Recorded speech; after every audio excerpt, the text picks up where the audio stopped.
my dear plus one commerce students. അപ്പോൾ മക്കളെ നമ്മൾ ഇന്ന് ഡിസ്കസ് ചെയ്യാൻ പോകുന്ന സ്റ്റാറ്റിസ്റ്റിക്സിന്റെ സെക്കൻഡ് ചാപ്റ്റർ ആയിട്ടുള്ള കളക്ഷൻ ഓഫ് ഡേറ്റയാണ് നമ്മൾ ഇന്നത്തെ ഈ ഒരു വീഡിയോയിൽ കംപ്ലീറ്റ് ആയിട്ട് സെറ്റ് ആക്കാൻ പോകുന്നത്. ഓക്കെ, അപ്പോൾ ഏകദേശം 7 മാർക്സിന് വെയിറ്റേജ് ഉള്ള ചാപ്റ്ററാണ് നമ്മുടെ ഈ സെക്കൻഡ് ചാപ്റ്റർ എന്ന് പറയുന്നത്. അതുകൊണ്ട് തന്നെ എന്താ വളരെ ഇമ്പോർട്ടൻ്റ് ആയിട്ടുള്ള ചാപ്റ്റർ കൂടിയാണ് നമ്മുടെ ഈ ഒരു ചാപ്റ്റർ എന്ന് പറയുന്നത്. ഓക്കെ, അപ്പോൾ നമ്മൾ ഈ ചാപ്റ്ററിലെ ഇമ്പോർട്ടൻ്റ് ആയിട്ടുള്ള കാര്യങ്ങൾ ഈ ഒറ്റ വീഡിയോയിൽ കംപ്ലീറ്റ് സെറ്റ് ആക്കുന്നതായിരിക്കും.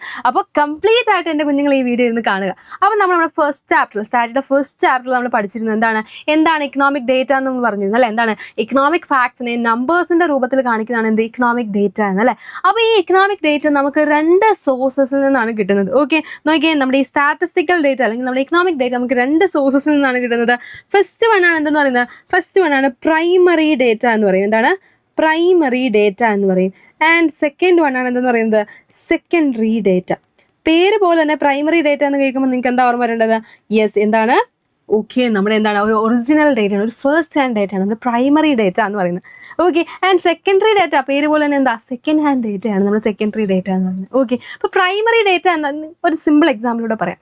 നമ്മുടെ സ്കൂളിൽ ആനുവൽ ഡേ നടക്കുക, നിങ്ങൾക്ക് ഓരോ ക്ലാസ്സിൽ നിന്ന് എന്താ ഓരോ ഡാൻസ് വെച്ച് നിങ്ങൾക്ക് ആനുവൽ ഡേക്ക് പെർഫോം ചെയ്യും. അപ്പോൾ നമ്മുടെ ടീച്ചേഴ്സ് നമ്മുടെ അടുത്ത് വന്ന് ചോദിക്കും ആർക്കൊക്കെ ഈ ക്ലാസ്സിൽ ഡാൻസ് കളിക്കാൻ അറിയാമെന്ന് ചോദിക്കും. അപ്പോൾ നമ്മളെല്ലാം എന്താ കൈ വെക്കും അല്ലേ. കൈ വെക്കി കഴിയുമ്പോൾ എന്താ എന്നിട്ട് ചിലപ്പോൾ ഒരു റിഹേഴ്സലും കാര്യങ്ങളൊക്കെ വെക്കും. എന്നാൽ ടീച്ചർ എഴുതി വെക്കും അനൂന് അറിയാം, അല്ലെങ്കിൽ അശ്വതിക്ക് അറിയാം, അല്ലെങ്കിൽ എന്താ ഡോണയ്ക്ക് അറിയാം. ഇങ്ങനെ എന്താ അവർ എഴുതി വെക്കും. ഓക്കെ, അതാണ് എന്തെന്ന് പറയുന്നത് ഫസ്റ്റ് ഹാൻഡ് ഡേറ്റ എന്ന് പറയുന്നത്. ആൻഡ് നെക്സ്റ്റ് ഇയർ ആയപ്പോൾ എന്താ വീണ്ടും ആനുവൽ ഡേ വന്നു. വീണ്ടും നമ്മളോട് ചോദിച്ചു ആർക്കൊക്കെ ഡാൻസ് കളിക്കാൻ അറിയാം. വീണ്ടും ടീച്ചർ വന്ന് ചോദിക്കും ഇല്ല പഴയ ഡേറ്റ എടുത്തെടുക്കും അല്ലേ. അതാണ് എന്തെന്ന് പറയുന്നത് നമ്മുടെ സെക്കൻഡറി ഡേറ്റ. ആദ്യം നമ്മുടെ ടീച്ചർ എല്ലാവരും നമ്മൾ കൈ പൊക്കി ടീച്ചർ ഓരോരുത്തരുടെ പേര് എഴുതുന്നതാണ് നമ്മുടെ പ്രൈമറി ഡേറ്റ. പിന്നെ എന്താ കഴിഞ്ഞ വർഷത്തെ ആ സെയിം ഡേറ്റ എടുത്തിട്ട് എന്താ ടീച്ചർ നോക്കുക, അതാണ് നമ്മുടെ സെക്കൻഡറി ഡേറ്റ എന്ന് പറയുന്നത്. സിമ്പിൾ അല്ലേ. നോക്കിയേ, the researcher may collect the data by conducting and enquiry. നമ്മുടെ ടീച്ചർ ഒരു എൻക്വയറി നടത്തി ആർക്കൊക്കെ ഡാൻസ് കളിക്കാൻ അറിയാം, എനിക്കറിയാം ടീച്ചർ എന്ന് നമ്മൾ പറഞ്ഞല്ലേ. Such data are called primary data. They are based on first hand information. Okay, and secondary data എന്ന് പറഞ്ഞാൽ എന്താ നമ്മൾ ഓൾറെഡി ഉണ്ടാകുന്ന ഒരു സാധനം നമ്മൾ എടുത്തിടുന്നു. ഇപ്പോൾ നിങ്ങൾ ഒരു എക്സാമ്പിൾ വെച്ച് പറയുകയാണെങ്കിൽ നിങ്ങൾക്ക് സ്കൂളിൽ അസൈൻമെൻറ്റ്സും കാര്യങ്ങളൊക്കെ എടുത്തില്ല. അപ്പോൾ നമ്മൾ എന്താ ചെയ്യുന്നത്, നമ്മൾ ഗൂഗിളിൽ നോക്കും, അല്ലെങ്കിൽ വിക്കിപീഡിയ നോക്കും, അങ്ങനെ നോക്കി അല്ലെങ്കിൽ ഇപ്പോൾ ബുക്കിലൊക്കെ നോക്കി ആയിരിക്കും എഴുതുന്നത്. അതാണ് സെക്കൻഡറി ഡേറ്റ എന്ന്. ഇങ്ങനെ വെബ്സൈറ്റ്സിൽ നിന്നും ബുക്കുകളിൽ നിന്നും മാഗസിൻസിൻ്റെ നിന്നൊക്കെ നമ്മൾ എടുക്കുന്നതിനെയാണ് സെക്കൻഡറി ഡേറ്റ എന്ന് പറയുന്നത്. Okay, if the data have been collected and processed by some other agency, they are called secondary data. They can be obtained from published sources such as government reports, documents, newspapers, books written by economists or from any other source. Okay, അതാണ് നമ്മുടെ primary and secondary data എന്ന് പറയുന്നത്. Okay, അപ്പോൾ നിങ്ങളോട് ഈ ഒരു പോർഷനിൽ ചോദിക്കാൻ ചാൻസ് ഉള്ള ക്വസ്റ്റൻ എന്താണെന്ന് വെച്ച് കഴിഞ്ഞാൽ what are the differences between primary and secondary data എന്ന് ചോദിക്കും. നോക്കിയേ, ഒന്നുമില്ല. പ്രൈമറി ഡേറ്റ എന്താ നമ്മൾ ഡയറക്റ്റ് ആയിട്ട് പോയാണ് കളക്ട് ചെയ്യുന്നത് അല്ലേ. ടീച്ചർ എന്താ കുട്ടികളോട് ഓരോരുത്തരായിട്ട് ചോദിക്കുകയാണ്. ആൻഡ് സെക്കൻഡറി ഡേറ്റ നോക്കിയേ, data already collected by an agency അല്ലേ. അടുത്ത വർഷം ആനുവൽ ഡേ വന്നപ്പോൾ എന്താ ടീച്ചർ ഓൾറെഡി ഉണ്ടായിരുന്ന റിപ്പോർട്ട് എടുത്ത് അതിൽ നിന്ന് നോക്കിയാണ് സെലക്ട് ചെയ്തത് അല്ലേ. അതാണ് ഫസ്റ്റ് വൺ എന്ന് പറയുന്നത്. ആൻഡ് സെക്കൻഡ് വൺ നോക്കിയേ, എക്സ്പെൻസീവ് ആണ് ആൻഡ് ടൈം കൺസ്യൂമിങ് ആണ് അല്ലേ. ഓരോരുത്തരോടും ചോദിച്ച് എനിക്ക് ഡാൻസ് കളിക്കാൻ അറിയാവോ എന്ന് ഇങ്ങനെ ചോദിച്ചുകൊണ്ടിരിക്കും അല്ലേ. അതുകൊണ്ട് തന്നെ എന്താ ഒത്തിരി സമയം എടുക്കും, അതിൻ്റെ ഏറെ ചിലവേറിയതുമാണ്. ആൻഡ് നമ്മുടെ സെക്കൻഡറി ഡേറ്റ ഇതിൻ്റെ വല്ല കാര്യമുണ്ടോ, ടൈമും സേവ് ചെയ്യാൻ പറ്റുന്നുണ്ട്, കോസ്റ്റും നമുക്ക് സേവ് ചെയ്യാൻ പറ്റുന്നുണ്ട്. നോക്കിയേ, റിക്വയർഡ് എക്സ്പീരിയൻസ്ഡ് റിസർച്ചേഴ്സ്. അതായത് ഇപ്പോൾ എക്സാമ്പിൾ നമ്മുടെ ടീച്ചേഴ്സിൻ്റെ കാര്യം വിടട്ടെ. നമ്മളിപ്പോൾ ഒരു സർവേ ഒക്കെ നടത്താൻ പോവുകയാണ്. നമ്മളിപ്പോൾ കോളേജിൽ പ്രൊജക്റ്റ് ചെയ്യുമ്പോൾ എന്താ നമുക്ക് നന്നായിട്ട് കാര്യങ്ങളെക്കുറിച്ച് പഠിച്ച് നല്ല വിവരം കാര്യങ്ങളൊക്കെ വേണം. എന്നാലും നമുക്ക് എന്ത് ചെയ്യാൻ പറ്റുള്ളൂ, പ്രൈമറി ഡേറ്റ കളക്ട് ചെയ്യാൻ പറ്റത്തുള്ളൂ. സെക്കൻഡറി ഡേറ്റയ്ക്ക് അതുവല്ല വേണ്ട, നോ സച്ച് റിസർച്ച് റിക്വയർഡ്. കാരണം എന്താ നമ്മളത് നോക്കി കോപ്പി അടിക്കുന്നു, അത്രയേ ഉള്ളൂ സംഭവം. നോക്കിയേ, ചാൻസ് ഓഫ് ബയാസ് അല്ല. ഇപ്പോൾ ഒരു ക്വസ്റ്റ്യൻ നമ്മളോട് ചോദിക്കുകയാണ്, ഇപ്പോൾ ഡാൻസ് കളിക്കാൻ അറിയാവോ അറിയത്തില്ലയോ, അയ്യോ ആ കുട്ടീനോട് എങ്ങനെ ചോദിക്കുമെന്ന് ടീച്ചറിന് ഒരു സങ്കടം. അപ്പോൾ എന്താ ചെയ്യുന്നത്, ചോദിക്കത്തില്ല. അതാണ് ചാൻസ് ഓഫ് ബയാസ് എന്ന് പറയുന്നത്. സെക്കൻഡറി ഡേറ്റയിൽ അങ്ങനെ ഒരു പ്രശ്നമുണ്ടോ, ഒരു പ്രശ്നവും ഇല്ല അല്ലേ. ആൻഡ് പ്രൈമറി നോക്കിയേ, ഗെറ്റ്സ് അപ്ഡേറ്റഡ് ഡേറ്റ അല്ലേ. അപ്പോൾ ഉള്ള ഫ്രഷ് ആയിട്ടുള്ള ഡേറ്റയാണ് നമുക്ക് കിട്ടുന്നത്. പക്ഷേ സെക്കൻഡറി ഡേറ്റ അങ്ങനെയാണോ, അല്ല, ഔട്ട്ഡേറ്റഡ് ഡേറ്റയാണ് കിട്ടുന്നത്. ഇപ്പോൾ ഫോർ എക്സാമ്പിൾ കഴിഞ്ഞ വർഷത്തെ സെയിം നമ്മൾ റിപ്പോർട്ട് എടുത്തു, അത് നോക്കിയപ്പോൾ എന്താ ഒരു കൊച്ച് ട്രാൻസ്ഫർ ആയി വേറെ സ്കൂളിൽ പോയി. അപ്പോൾ അത് ഔട്ട്ഡേറ്റഡ് ഡേറ്റ അല്ല. യെസ്, അതാണ് നമ്മുടെ പ്രൈമറി ആൻഡ് സെക്കൻഡറി ഡേറ്റ തമ്മിലുള്ള ഡിഫറൻസ് എന്ന് പറയുന്നത്. മിസ് സ്റ്റാർ ചെയ്ത് വെക്കുന്നുണ്ട്. This is very very important കേട്ടോ. ഓക്കെ, ആൻഡ് നമ്മുടെ എന്താണ് ക്വസ്റ്റ്യനെയർ നമ്മൾ പറഞ്ഞു. നമ്മുടെ ക്വസ്റ്റ്യനെയർ എന്താണെന്നാണ് നമ്മൾ നോക്കാൻ പോകുന്നത്. അതായത് ഒന്നുമില്ല, സംഭവം എന്താണെന്ന് വെച്ച് കഴിഞ്ഞാൽ നമ്മൾ പറഞ്ഞു നമുക്ക് സെക്കൻഡറി ഡേറ്റ മാഗസീൻസിൻ്റെ നിന്നും അല്ലെങ്കിൽ ന്യൂസ് പേപ്പേഴ്സിൻ്റെ നിന്നും അല്ലെങ്കിൽ വെബ്സൈറ്റ്സിൽ നിന്നൊക്കെ കിട്ടുന്നത്. പ്രൈമറി ഡേറ്റ നമ്മൾ എവിടെ നിന്നൊക്കെ എവിടെ നിന്നാണ് കളക്ട് ചെയ്യുന്നത് അറിയാം. നമുക്കൊരു ഇൻസ്ട്രുമെൻ്റ്, പ്രൈമറി ഡേറ്റ കളക്ട് ചെയ്യുന്ന ഇൻസ്ട്രുമെൻ്റ് ആണ് എന്തെന്ന് പറയുന്നത് നമ്മുടെ ക്വസ്റ്റ്യനെയർ എന്ന് പറയുന്നത്. എന്താണ് ക്വസ്റ്റ്യൻ എയർ നമ്മൾ പറയും. നിങ്ങൾ ഇപ്പോൾ കണ്ടിട്ടുണ്ടോയെന്ന് അറിയത്തില്ല, നമ്മുടെ ഈ പ്രൊജക്റ്റിനൊക്കെ ചേച്ചിമാരും ചേട്ടന്മാരും മിസ്സൊക്കെ ചെയ്തപ്പോൾ ആണെങ്കിലും എന്താ നമ്മൾ ഇങ്ങനെ ഒരു ഗൂഗിൾ ഫോംസ് ഫില്ല് ചെയ്യാനും കാര്യങ്ങളൊക്കെ കൊടുക്കും, കുറേ ഓപ്ഷൻസ് ഒക്കെ വെച്ചിട്ട്. അതാണ് എന്തെന്ന് പറയുന്നത്, ഓരോരോ ക്വസ്റ്റ്യൻസ് നോക്കി. How do you feel about the following statement about our customer service? Okay, നമ്മുടെ ബാങ്കിൽ നിന്ന് ഒരു ഫീഡ്ബാക്ക് കിട്ടുകയാണ്, അങ്ങനെ വിചാരിക്കുന്നു. നോക്കിയേ, our customer service is fantastic. നോക്കിയാൽ സ്ട്രോങ്ലി എഗ്രി കൊടുക്കാം, ന്യൂട്രൽ കൊടുക്കാം, ഡിസഗ്രി കൊടുക്കാം, സ്ട്രോങ്ലി ഡിസഗ്രി കൊടുക്കാം. ഇങ്ങനെ ഓരോരോ ക്വസ്റ്റ്യൻസ് നമ്മളോട് ചോദിക്കുന്നതാണ് ക്വസ്റ്റ്യൻ എയർ എന്നത്. അപ്പോൾ ഒരു നല്ല ക്വസ്റ്റ്യൻ എയർ ആവാൻ എന്തൊക്കെ ക്വാളിറ്റീസ് ആണ് വേണ്ടത്? This is very very very very very important, ഭയങ്കര ഇമ്പോർട്ടൻ്റ് ആണ്. നിങ്ങളുടെ എക്സാമിന് എന്തായാലും 3-4 മാർക്സിന് ഇത് ചോദിക്കാൻ ചാൻസ് ഉണ്ട് കേട്ടോ. 3 അല്ലെങ്കിൽ 4 മാർക്സ്. നോക്കിയേ, ഒരു 5 പോയിന്റ് നിങ്ങൾ കുറഞ്ഞ് പഠിച്ചു വെക്കുക. നോക്കിയേ, the questionnaire should not be long. ഒത്തിരി വലിച്ചു വാരിയുള്ള ക്വസ്റ്റ്യൻസ് പാടില്ല, അല്ലേ? നമുക്കാണെങ്കിലും വായിക്കാൻ മടി ഉണ്ടാകത്തില്ല. ഇപ്പം എക്സാമിനൊക്കെ ആണെങ്കിൽ ആ ക്വസ്റ്റ്യൻ കണ്ടെങ്കിൽ ഇത് വായിക്കാൻ പോലും തോന്നില്ല, നമ്മൾ പറയത്തില്ല ആസ്കിങ് എന്ന്. നോക്കിയേ, it should not include ambiguous or difficult words. അത് കടുകട്ടി വേർഡ്സ് ഒന്നും അതിൽ വരാൻ പറ്റില്ല. കാരണം എന്താ, it should be easy to understand. സാധാരണക്കാരനായ മനുഷ്യന് പോലും മനസ്സിലാക്കാൻ പറ്റുന്ന ഭാഷയിലായിരിക്കും അതെന്ന് പറയുന്നത്. ആൻഡ് നോക്കിയേ, it should be arranged in an order, അല്ലേ? ഒരു ഓർഡറിലായിരിക്കും അത് അറേഞ്ച് ചെയ്യുന്നത്. കാരണം എന്താ, ഒരാൾക്കത് കാണുമ്പോൾ ഇതെനിക്ക് ആൻസർ ചെയ്യാൻ ഉള്ള ഒരു മനസ്സ് തോന്നണം, അങ്ങനത്തെ സംഭവം. കാരണം എന്താ, ഫ്രം ജനറൽ ടു സ്പെസിഫിക്. ആദ്യം പേര്, വയസ്സ്, ജെൻഡർ അങ്ങനെ ചോദിച്ച് നമ്മൾ സബ്ജക്റ്റിലേക്ക് എത്താവുള്ളൂ എന്നാണ് പറയുന്നത്. ആൻഡ് നോക്കിയേ, the question should not use double negatives. ഒരു ക്വസ്റ്റ്യനിൽ തന്നെ 2 നെഗറ്റീവ്സ് വരാൻ പാടില്ല. അതായത് don't you want no cake, കണ്ടോ, 2 നെഗറ്റീവ്സ് വന്നു, ഡോണ്ടും വന്നു, നോയും വന്നു. അതിന് പകരം എന്താ, ഡോണ്ട് യു വോണ്ട് കേക്ക് എന്ന് ചോദിച്ചാൽ മതി, അങ്ങനെ ഒരു ക്വസ്റ്റ്യൻ മതി. ആൻഡ് അടുത്ത് നോക്കിയേ, the question should not be leading question which gives a clue about how the respondent should answer. ആ ക്വസ്റ്റ്യനിൽ തന്നെ ക്ലൂ ഉണ്ടാക്കരുത്, എങ്ങനെ ആൻസർ ചെയ്യണം എന്നുള്ള ഇത് റെസ്പോണ്ടന്റിന് കൊടുക്കരുതെന്നാണ് പറയുന്നത്. ആൻഡ് നോക്കിയേ, the question should not indicate alternatives to answer. അതായത് ഇതല്ലെങ്കിൽ അത്, അങ്ങനെ ഒരു ഓപ്ഷൻ കൊടുക്കരുത്, ഓൾട്ടർനേറ്റീവ് കൊടുക്കരുത് എന്നാണ് പറയുന്നത്. ഓക്കെ, അപ്പോൾ this is very very very very important കേട്ടോ മക്കളെ, പഠിക്കാതെ പോകരുത്. ആൻഡ് നമ്മൾ നോക്കുകയാണെങ്കിൽ നമുക്ക് ക്വസ്റ്റ്യൻ എയർസ് 2 ടൈപ്സ് ഉണ്ട്. ഓപ്പൺ എൻഡഡ് ക്വസ്റ്റ്യൻ എയറും ഉണ്ട്, അതേപോലെ തന്നെ എന്താണ്, ക്ലോസ് എൻഡഡ് ക്വസ്റ്റ്യൻസ് ഉണ്ട്. ഓപ്പൺ എൻഡഡ് ക്വസ്റ്റ്യൻസ് എന്ന് വെച്ച് കഴിഞ്ഞാൽ അതായത് എന്താ, നമ്മുടെ ഇഷ്ടത്തിന് ആൻസർ ചെയ്യാം. അതായത് ഇപ്പം നിങ്ങളോട് ചോദിക്കും, what do you think about ഗ്ലോബലൈസേഷനെ കുറിച്ച് നിങ്ങൾ എന്താണ് വിചാരിക്കുന്നതെന്ന് ചോദിക്കുകയാണ്. അപ്പോൾ നമുക്ക് പറയാം, ഗ്ലോബലൈസേഷൻ അത്ര നല്ലതല്ല, നമ്മുടെ എൻവയൺമെൻറ്റ് ഫ്രണ്ട്ലി അല്ല, എൻവയൺമെൻറ്റ് ഭയങ്കര ഹാംഫുൾ ആണ്, സെൻസിറ്റീവ് ആണ്, ഇങ്ങനെയുള്ള കാര്യങ്ങൾ കുറേ എഴുതാം, അല്ലേ? പക്ഷേ ഒരു ക്ലോസ് എൻഡഡ് ക്വസ്റ്റ്യൻ എന്താണെന്ന് ചോദിച്ചു കഴിഞ്ഞാൽ, അതായത് ക്ലോസ് എൻഡഡ് ക്വസ്റ്റ്യൻ എന്ന് ചോദിച്ചു കഴിഞ്ഞാൽ, what do you think how do you feel about globalisation എന്ന് പറയും. എന്നിട്ട് നിങ്ങളോട് പറയും, ഇങ്ങനെ ഓപ്ഷൻസ് വരും, ഗുഡ്, ബാഡ്, അല്ലെ എന്താ, നോട്ട് സോ ഗുഡ്, ഇങ്ങനെ കുറേ ഓപ്ഷൻസ് വരും. അപ്പോൾ എന്താ, നമ്മുടെ ആൻസർ ചെയ്യാനുള്ള ലിമിറ്റ് എന്ന് പറയുന്നത് എന്താ, ഈ ഓപ്ഷൻസിന് ഉള്ളിലായി പോയി. അതാണ് എന്ത് പറഞ്ഞത്, ക്ലോസ് എൻഡഡ് ക്വസ്റ്റ്യൻസ്. നോക്കുക, open ended questions require the respondents to elaborate on their points, അല്ലേ? What do you think about globalisation? നമുക്ക് ഇഷ്ടമുള്ള എഴുതാം, അല്ലേ? നമുക്ക് ഇഷ്ടമുള്ള നമ്മുടെ എർത്ത് വാമപ്പ് ആവുന്നതിനെയാണ്, നമ്മൾ ഹീറ്റപ്പ് ആവുന്നതിനെയാണ് നമ്മൾ ഗ്ലോബലൈസേഷൻ എന്ന് പറയുക. ഗ്രീൻ ഹൗസ് ഗ്യാസസിൻ്റെ കാര്യങ്ങൾ ഇതൊക്കെ നമുക്ക് എഴുതാം. അതേസമയം ക്ലോസ് എൻഡഡ് ക്വസ്റ്റ്യൻസ് എന്ന് പറഞ്ഞാൽ predetermined answers for respondent to choose from, അല്ലേ? നോക്കിയേ, what do think about globalisation, നമ്മൾ എന്തായിരുന്നു, ഗുഡ്, ബാഡ്, അല്ലെങ്കിൽ നോട്ട് സോ ഗുഡ്, നമ്മൾ എന്താ എഴുതുക, ഗുഡ് ഇട്ടു. നമുക്ക് അത്രയും നമ്മുടെ ആൻസർ അതിലേക്ക് ചുരുങ്ങിപ്പോവും എന്നാണ് പറയുന്നത്. അപ്പോൾ നമ്മൾ ഇനി നോക്കാൻ പോകുന്നത് ഏതൊക്കെ രീതിയിൽ നമുക്ക് പ്രൈമറി ഡേറ്റ കളക്ട് ചെയ്യാം, മെത്തേഡ്സ് ഓഫ് കളക്ടിങ് പ്രൈമറി ഡേറ്റയാണ് നമ്മൾ ഇനി നോക്കാൻ പോകുന്നത്. എന്താണ് methods of collecting primary data?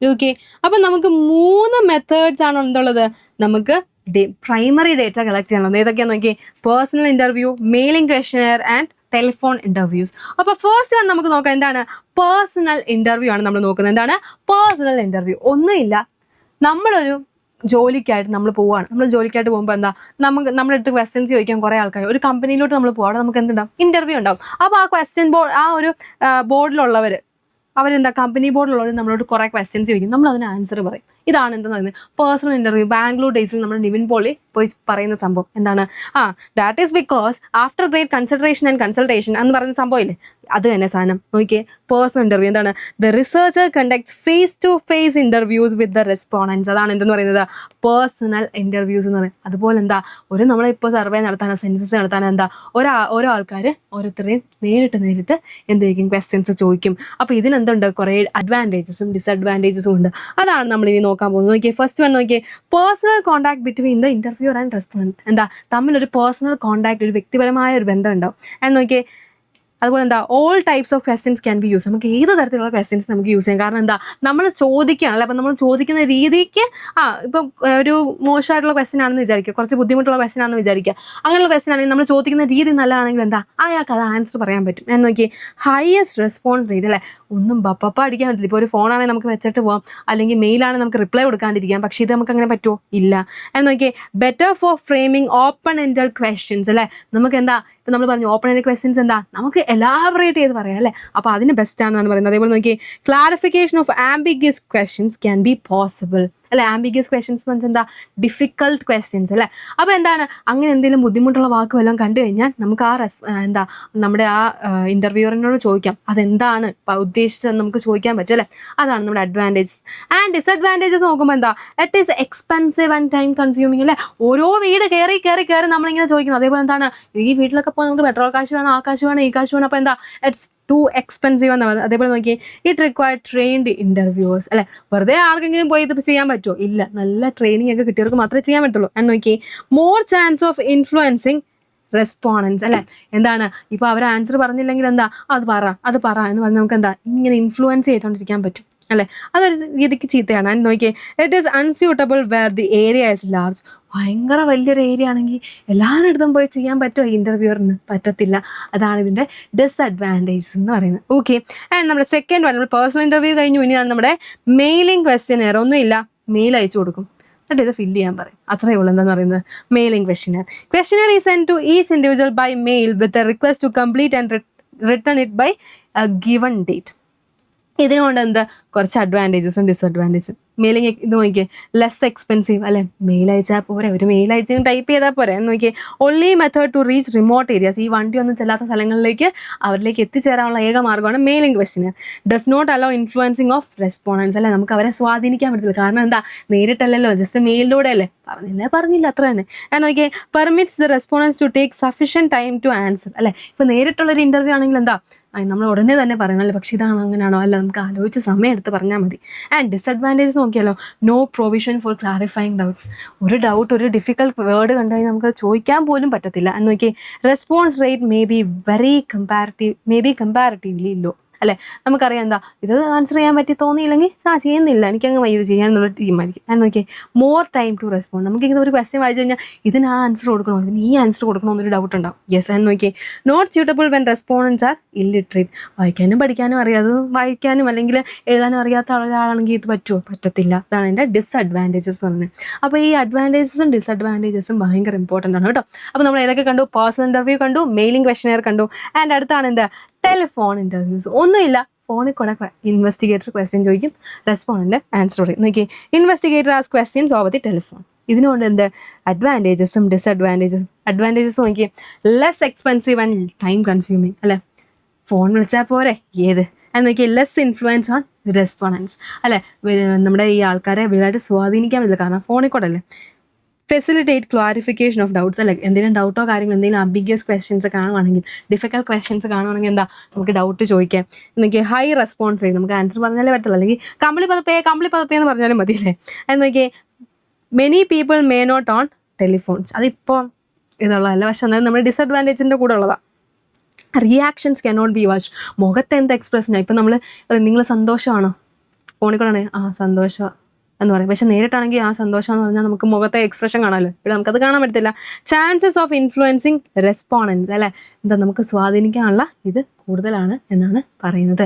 Okay അല്ലേ? യെസ്. പ്രൈമറി ഡേറ്റ കളക്ട് ചെയ്യാൻ നമുക്ക് മെയിൻ ആയിട്ട് 3 സോഴ്സസ് ഉള്ളത് നമ്മൾ കണ്ടു അല്ലേ. അപ്പോൾ ആ 3 സോഴ്സ് നമ്മൾ പറഞ്ഞ ക്വസ്റ്റ്യനെയറിലൂടെയാണ് നമ്മൾ പ്രൈമറി ഡേറ്റ കളക്ട് ചെയ്യുന്നുള്ള കാര്യങ്ങളൊക്കെ കണ്ടു. അപ്പോൾ ഈ നമ്മൾ ഈ ക്വസ്റ്റ്യനെയർ പ്രിപ്പയർ ചെയ്ത് കഴിഞ്ഞിട്ടുണ്ടല്ലോ, നമ്മൾ എന്താ ചെയ്യുന്നത്, അതൊരു ടെസ്റ്റ് റൺ നടത്തും. നമ്മൾ ഈ കാറൊക്കെ മേടിക്കുന്നതിന് മുമ്പ് നമ്മൾ ടെസ്റ്റ് റൺ ചെയ്തില്ല, അതുപോലെ എന്താ ഒരു ഗ്രൂപ്പ് ഓഫ് പീപ്പിളിലേക്ക് നമ്മൾ എന്താ ഈ ക്വസ്റ്റ്യനെയർ ഒന്ന് ടെസ്റ്റ് ചെയ്ത് നോക്കും. അതിനെ നമ്മൾ വിളിക്കുന്ന പേരാണ് എന്തെന്ന് പൈലറ്റ് സർവേ എന്നാണ് വിളിക്കുന്നത്. എന്താണ് പൈലറ്റ് സർവേ എന്നുള്ളത്? നോക്കിയേ pretesting of a questionnaire with a small group is known as pilot survey.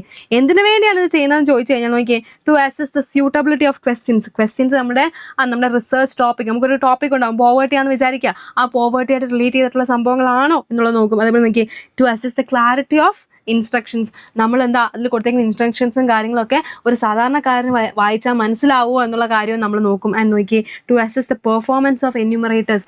ഈ ക്വസ്റ്റനെയർ നമ്മൾ ചെല്ലുമ്പോൾ ഒരു ഇൻ്റർവ്യൂവർ ഉണ്ടാവുമല്ലോ, ആ ഇൻ്റർവ്യൂവറിൻ്റെ പെർഫോമൻസ് നമ്മൾ നോക്കും. ആൻഡ് എന്താ നമ്മുടെ ആക്ച്വൽ സർവേയിലേക്ക് വരുന്ന ചിലവും സമയവും എത്ര എടുക്കുക എന്നുള്ള കാര്യവും നമ്മളവിടെ അസസ് ചെയ്യും. നോക്കിയേ, to assess the cost and time involve in the actual survey എന്നാണ് പറയുന്നത്. ആൻഡ് നമ്മുടെ ചാപ്റ്ററിൻ്റെ അടുത്ത പോർഷനിലേക്ക് കിടക്കുകയാണ് സെൻസസ് ആൻഡ് സാമ്പിൾ സർവേ. എന്താണ് സെൻസസ് എന്ന് വെച്ച് കഴിഞ്ഞാൽ, ഇപ്പം നമ്മൾ പറഞ്ഞു നമ്മൾ പോവേർട്ടിനെ കുറിച്ചാണ് പഠിക്കുന്നത്. ഓക്കെ, നമ്മുടെ രാജ്യത്ത് എല്ലാവരും പൂറാണോ? അല്ല, അല്ലേ? നമ്മുടെ രാജ്യത്ത് ഇപ്പോൾ 1000 പേരുണ്ടെന്ന് വിചാരിക്കുക. ആ 1000 പേരിൽ ഇപ്പോൾ ഒരു 100 പേരാണ് പൂറെന്ന് വിചാരിക്കുക. ഈ 1000 പേരെ കുറിച്ച് നമ്മൾ പഠിക്കുന്നത്, ഇതാണ് നമ്മുടെ എന്തെന്ന് പറയുന്നത്, എക്കണോമിക്സിലെ പോപ്പുലേഷൻ എന്ന് പറയുന്നത്. അതായത് നമ്മളൊരു സ്റ്റഡി എടുക്കുകയാണ്, ആ സ്റ്റഡി ഇപ്പോൾ പോവേർട്ടി ആണെന്ന് വിചാരിക്കുക. ആ പോവേർട്ടിയുടെ പോപ്പുലേഷൻ എന്ന് പറയുന്നത് എത്രയാണ്? 100 ആണ്. കാരണം 100 ആൾക്കാരാണ് നമ്മുടെ ഇന്ത്യയിൽ പൂവർ ആയിട്ടുള്ളതെന്ന് നിങ്ങൾ വിചാരിക്കുക. ഓക്കെ, അപ്പോൾ ഈ പോപ്പുലേഷനെ കുറിച്ച് പഠിക്കുന്ന ആ ഒരു പഠനം, അതിനെയാണ് നമ്മൾ എന്തെന്ന് പറയുന്നത്, ഒരു കംപ്ലീറ്റ് എന്യൂമറേഷൻ, അതിനെയാണ് നമ്മൾ സെൻസസ് സർവേ എന്ന് പറയുന്നത്. Okay, A complete enumeration of all the items in the population is known as census survey. ഈ 100 പേരെ വെച്ച് എന്താ ഇവരെ പറ്റി സെൻസസും റിസർച്ചും കാര്യങ്ങളും നടത്തും. നമ്മുടെ ഇന്ത്യയിൽ നമ്മൾ നോക്കുകയാണെങ്കിൽ എല്ലാ 10 വർഷവുമായിരിക്കും എന്ത് നടത്തുന്നത്, സെൻസസ് കണ്ടക്ട് ചെയ്യുന്നതെന്നാണ് പറഞ്ഞത്. അപ്പോൾ പോപ്പുലേഷൻ എന്താണെന്ന് മനസ്സിലായല്ലോ. പോപ്പുലേഷനെ നമ്മൾ മറ്റൊരു പേരിൽ വിളിക്കും യൂണിവേഴ്സ് എന്നാണ് നമ്മൾ എന്തെന്ന് വിളിക്കുന്നത്. സ്റ്റാറ്റിസ്റ്റിക്സിൽ പോപ്പുലേഷൻ എന്നും പറയും, യൂണിവേഴ്സ് എന്നും പറയും. നോക്കിയേ, population of the universe in the statistics means totality of the items under study. Okay, and again, a population is always all the individuals or items who possess certain characteristic according to the purpose of the survey എന്നാണ് പറയുന്നത്. അങ്ങനെയെങ്കിൽ എന്താണ് sample എന്ന് നോക്കിയാലോ. നമ്മൾ ഈ population ഉണ്ടല്ലോ, നമ്മൾ പറഞ്ഞു പൈലറ്റ് സർവേ നമ്മൾ കണ്ടക്ട് ചെയ്യുമെന്ന് പറഞ്ഞു, അല്ലേ? ഇപ്പം നമ്മുടെ ഇത് പോപ്പുലേഷൻ നമ്മൾ പറഞ്ഞു 100 പേരുണ്ടെന്ന് പറഞ്ഞു, അല്ലേ? 100 പേരാണ് പോവേർട്ടി അനുഭവിക്കുന്നത്. ഈ 100 പേരിൽ നിന്ന് നമ്മൾ എന്തെടുക്കും, ഒരു സാമ്പിൾ എടുക്കും, 20 പേരെ എടുക്കും. 20 പേരെ വെച്ച് നമ്മൾ എന്ത് ചെയ്യും, ഇൻഫർമേഷൻസ് കളക്ട് ചെയ്യും. അതാണ് എന്തെന്ന് പറയുന്നത്, സാമ്പിൾ എന്ന് പറയുന്നത്. Okay, a sample refers to a group or section of the population from which information is to be obtained. ശരിക്കും നമുക്ക് എന്താ 100 പേരിൽ നിന്ന് അതിന് കളക്ട് ചെയ്യേണ്ടത്, പക്ഷെ നമ്മൾ എന്താക്കി 20 പേരിൽ നിന്ന് കളക്ട് ചെയ്യുന്ന പോലെ എടുത്തു.